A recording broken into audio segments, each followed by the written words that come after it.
I'm a psychiatric nurse, and early in my career, I worked at a residential mental health facility.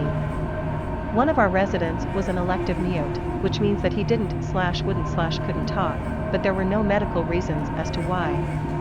He had spoken earlier in his life and in fact seemed quite normal back then, with the exception of being close to 7 feet tall. He'd been raised in the Deep South and joined the military when he was 19, but one night he vanished. He was declared AWOL.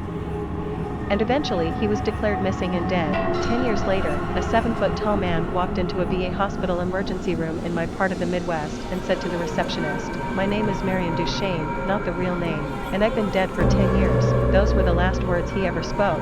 He was covered with dust, and he was wearing the same clothes he'd been reported to be wearing the night he vanished.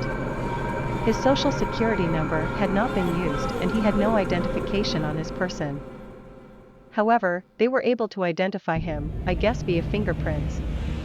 The family was notified, but they said they had already grieved their lost man and that whomever was claiming to be him simply could not be.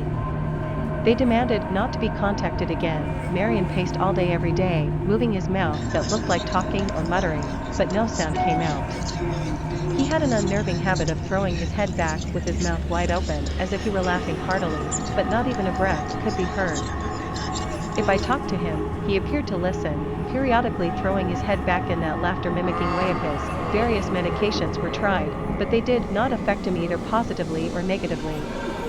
Occupational therapy did nothing because Marion would just grin and unless told to stay put, he'd get up and start pacing again.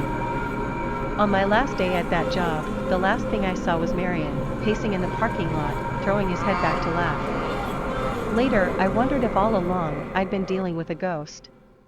All these years later, I still don't know.